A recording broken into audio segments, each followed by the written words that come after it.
Assalamu alaikum wa rahmatullahi wa barakatuhu, children. It's story time again. And today, inshallah, alayhi salam story part 2. Let us start. أعوذ بالله من الشيطان الرجيم. بسم الله الرحمن الرحيم. Now, why are we starting with Bismillah? Because it's a story from Quran, and any good that we do, we need to start it from Bismillah. Okay, so what happened in our previous story in last week's session? So we learned how Musa alayhi salam was saved when he was a baby and he was taken to Firaun's palace directly. But Allah subhanahu wa ta'ala arranged his mother to come and give the milk to Musa alayhi salam. And when Musa alayhi salam grew up, he by mistake he murdered a person. He killed a person and then he left Egypt because he was very scared of the consequences, and he asked Allah subhanahu wa ta'ala to forgive him. Allah subhanahu wa ta'ala forgave him because it was an accident and he didn't intend to do it.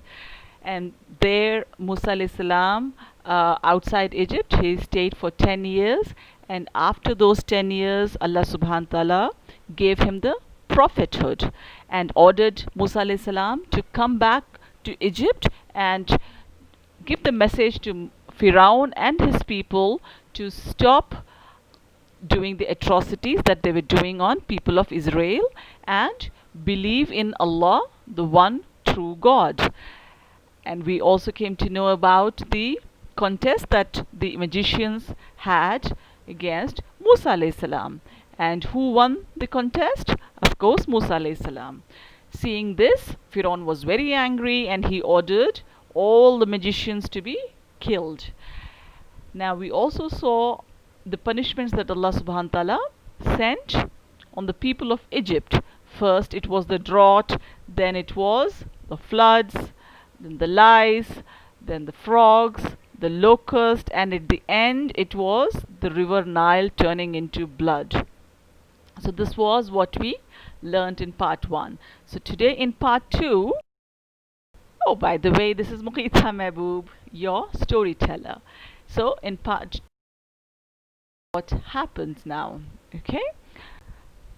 Now, after the river Nile's punishment, when people came to Musa alayhi salam and again asked him to pray to Allah subhanahu wa ta'ala to forgive them and to take away the punishment, he did make dua, and even that punishment was lifted.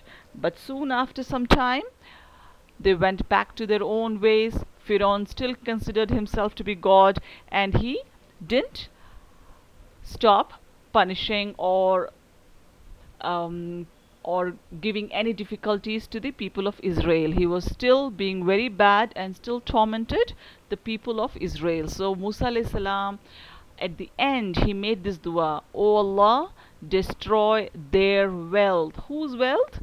The people of Egypt, all the people who were bad, and harden their hearts so that they will not believe until they see the painful torment.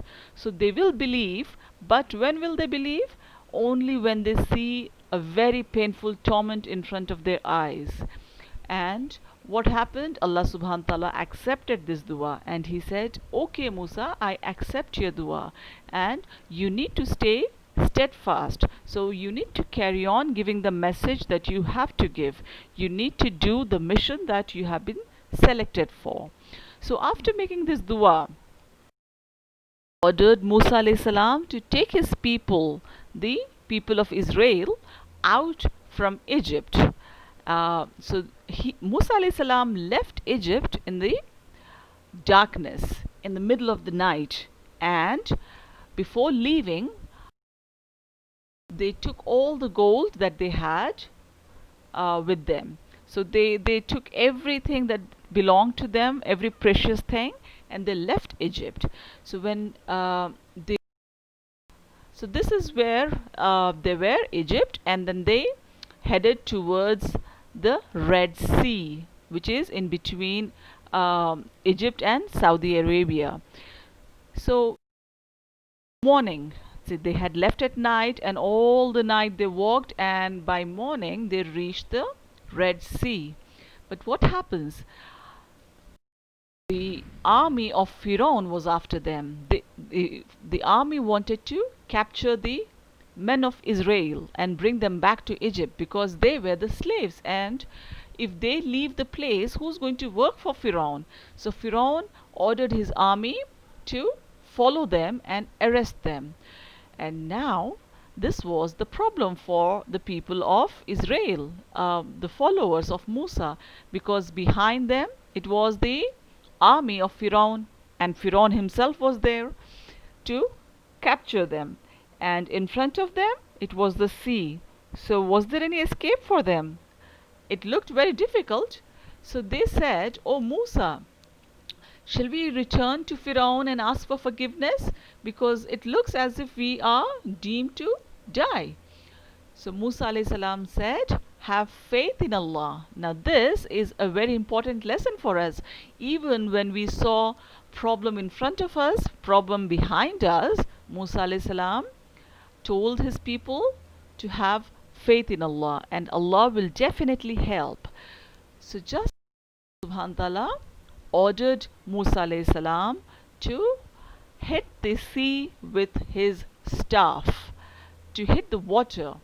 So as soon as Musa alayhi salam did that, the Red Sea parted into two, and it gave way to Musa alayhi salam and his people to go across, to go to the other side of the sea. Now when he saw this, Musa alayhi salam told his people to walk across the sea on the path that was created on Allah's command. When Pharaoh saw this, he said, "Look, the sea has opened at my command so that I may follow those rebels and arrest them." Were these people rebels? No, they were not rebels. But Pharaoh thought that since they are not listening to me, they are rebelling against me and I should arrest them. So he, thinking himself to be God, told to his people, "See, the Red Sea is listening to my command and has opened for me." And he took his people and followed the same path. Now, if something like this happens, what do common people think? They will think that Pharaoh is following us and he might capture us. But Allah subhanahu wa ta'ala said, "You don't have to do anything now. You will have to go past the sea and go to the other side." So Musa alayhi salam took his people and he reached the other side of Red Sea. When he reached the other side, when they were all safe, Allah subhanahu wa ta'ala commanded the sea to become one again. And when that happened, the walls that were on both sides, the walls of water, they were so huge like mountains. Allah subhanahu wa ta'ala says in Quran that the water walls were as huge as mountains, and those walls came crashing down on Pharaoh and all of his people. And of course, when water comes down with such force, everything under it will get drowned. So even Pharaoh and all his people, they drowned. And when they drowned, he started calling for help. He said, "Oh Allah, I believe in you." Now remember what the dua Musa alayhi salam made? That make their hearts hard and let them not believe until they see a very painful torment in front of them. So this was death right in front of Pharaoh, and now he said, "Oh Allah, I believe." But Allah said, "I do not need your shahada now. You were given enough chances to come back to me, to worship me, to ask for forgiveness. But now when you are about to die, you proclaim your shahada, which I do not need." So Allah subhanahu wa ta'ala made him die in Red Sea, but he ordered the waves of Red Sea to carry him and throw him on the riverside. Now, why did Allah subhanahu wa ta'ala do this? Because Allah mentions in the Quran that He wanted people after Firaun to see him and learn from him that he was not a god, that he was just a human being who dies. So Allah wanted it to be a lesson for all the others after him. So maybe the next day when people came looking for Firaun, his own people from Egypt, they saw the dead body and they knew what they were worshipping was just a human being. So this is how Allah subhanahu wa ta'ala saved Musa alayhi salam from Firaun, showed a miracle to the people of Musa alayhi salam and also to the people of Firaun. And this is how he ended the life of Firaun, the cruel king who thought himself to be the god. So after some time, when the people of Musa alayhi salam had gone to the other side, people started missing idol worshipping. It was so ingrained in them. They had been doing it for years and years, and now suddenly they felt very empty. There was no idol in front of them to worship. So whenever they passed by a tribe or some people who were doing idol worshipping, they used to ask Musa alayhi salam, "Oh Musa, can you also arrange for an idol for us so that we can worship?" And this, of course, made Musa alayhi salam very angry and very upset. He said that you have just witnessed a miracle of Allah subhanahu wa ta'ala, how He saved you and how He destroyed the people of Firaun, and you still wish for an idol? So he explained the people that this is not wrong and Allah will not be happy with this. And after some time, as they were walking, they had to go to Palestine because Allah subhanahu wa ta'ala had promised Musa alayhi salam and his people to give them the Holy Land, the Palestine, Jerusalem. Okay, this was the Holy Land. So while they were heading towards Palestine, it was quite hot because it was all desert. So on this hot day, or you can say the hot period that they were covering, Allah subhanahu wa ta'ala ordered the clouds to give them shade so that it's not too hot for them. So Allah subhanahu wa ta'ala made it comfortable for them. And then Allah subhanahu wa ta'ala ordered Musa alayhi salam to hit his staff again on a rock, and water started gushing out. 12 different springs came out from that one hit. Why 12? Because the people were 12 different tribes that followed Musa alayhi salam, and Allah subhanahu wa ta'ala wanted every tribe to have his own water area so that they don't fight for water. So Allah subhanahu wa ta'ala made it easy even in this manner. He gave them enough water to drink, and He also gave the people of Musa alayhi salam food from Jannah. But again, his people were thankless. Musa alayhi salam's people were very thankless. So after some time, they said that, "Oh Musa, can you ask Allah subhanahu wa ta'ala to give us the food that we used to eat in Egypt? We used to eat lentils, onions, garlic, herbs." And Musa alayhi salam said, "O people of Israel, what's wrong with you? Allah has given you the best of foods, the food from Jannah, and you crave for something that grows from earth?" So Musa alayhi salam had to explain his people again how to be thankful and grateful towards Allah subhanahu wa ta'ala. So they reached Palestine. But then Palestine, there were some people inside Palestine that were quite strong and unruly. So the people of Musa alayhi salam had to fight them in order to take ownership of Palestine. But then these people didn't want to enter and fight. So Musa alayhi salam said, "Enter the holy land which Allah has assigned to you, and turn not back for then you will be returned as losers. But then the people of Musa alayhi salam said, "Oh no, no, Musa, we are not going to fight those people. We are going to stay put here outside Palestine.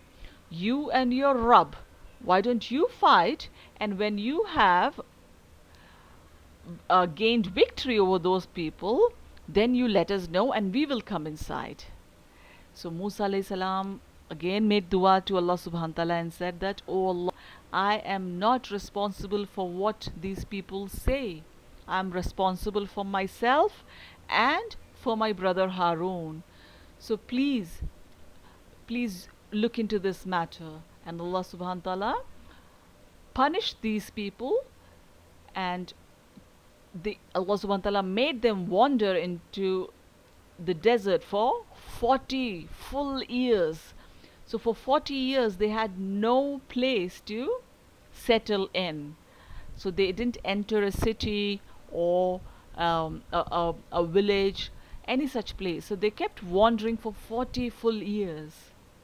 Time passed by, and then Musa alayhi salam wanted something good for these people. Some commandments, some instructions from Allah subhanahu wa ta'ala. So he went up Mount Sinai. This is the same mountain where Allah subhanahu wa ta'ala had given him the prophethood. So Musa alayhi salam went up Mount Sinai, and Allah subhanahu wa ta'ala said, "You come when you have finished 30 days of fast." So Allah subhanahu wa ta'ala wanted him to fast for 30 days. So he told his people that I'm going to fast for 30 days. After that, Allah subhanahu wa ta'ala is going to give me something good for all of you, and I'll come back and give it to you.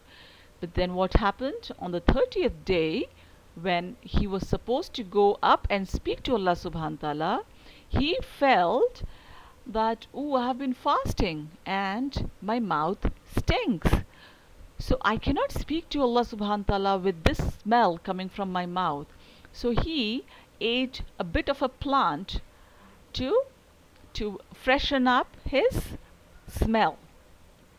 But Allah subhanahu wa ta'ala came to know about it, and he asked Musa alayhi salam, "Oh Musa, why did you break your fast?" So Musa alayhi salam said, "Allah subhanahu wa ta'ala, I had to speak to you, and I didn't want to speak to you with this smell coming from my mouth." So Allah said that, "Oh Musa, don't you know that the smell of a fasting person that comes from his mouth is even dearer to me than the smell of musk." Now musk is a perfume which is very, very nice. But then Allah said that the smell from the mouth of a fasting person is even dearer than the smell of musk. Now why is it so? It's because we fast for Allah subhanahu wa ta'ala. We don't fast for each other, do we? So we find each other's smell off-putting. But Allah subhanahu wa ta'ala loves the fact that we are fasting for him, and he doesn't dislike the smell that comes from our mouth. So Allah subhanahu wa ta'ala said, "No Musa, you have broken your fast, so go back and fast for 10 more days."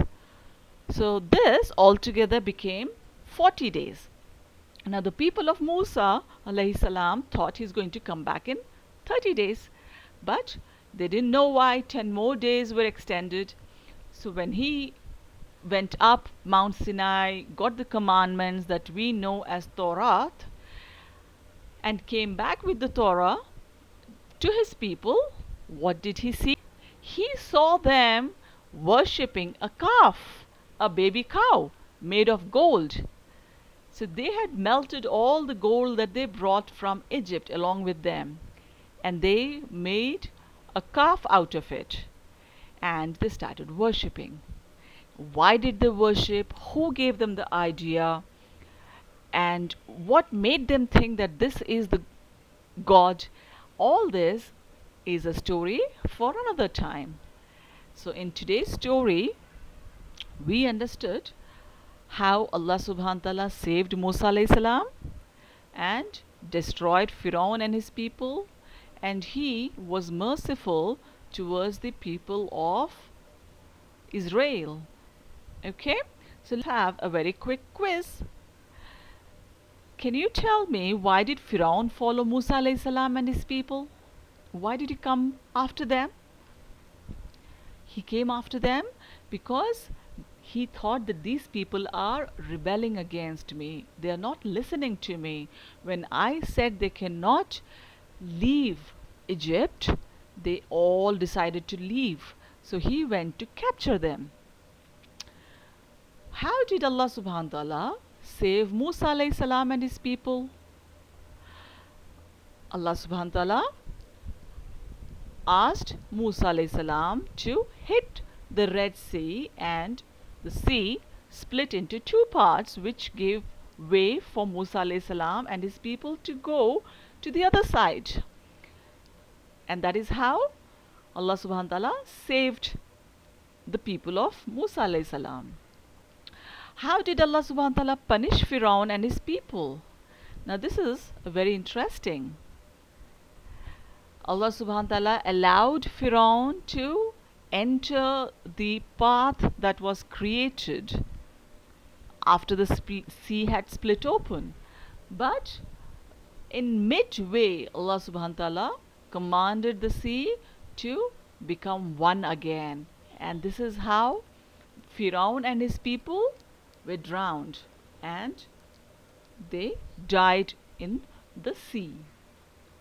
Were the people of Musa alayhi salam thankful or thankless? Now we also have reasons, don't we? The people of Musa alayhi salam were very, very thankless because Allah subhanahu wa ta'ala showed them so many miracles right in front of them. And still they kept asking Musa alayhi salam for things that they shouldn't have asked. They asked for food that grows, that used to grow in Egypt, even after getting food from Jannah. They asked for idols that they could worship. They didn't want to enter Palestine and fight those people. They wanted to stay out and wait till Musa alayhi salam fights them and then tells them to come. So this is how they were very thankless people.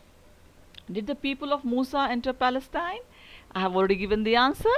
No, they did not. And the reason was they didn't want to fight the people because they thought they are more powerful than them. Even though Allah subhanahu wa ta'ala had promised them victory and had promised them the land of Palestine. So this is how the people of Musa were. Now what lessons do we get from this story? The lesson we get is we need to be very, very thankful and not be like the people of Musa alayhi salam, who always used to complain and always wanted something better. Inshallah, when you listen to the story of what happened when Musa alayhi salam came down and why did the people of Musa alayhi salam build a calf, you will realize even more how thankless they were. Okay, but that's a story for another time, inshallah. Now, if you want to join the live story time, it is on every Saturday and also on Sunday. So you can follow the Facebook page to get more information, inshallah. And there will be activities when we are doing the live story time, and you will be able to see me on screen, and I inshallah will be able to interact with you. It will be even more fun in the live session. Okay, so inshallah, I hope to see you on Saturday or Sunday. Take care. Assalamu alaikum wa rahmatullahi wa barakatuhu.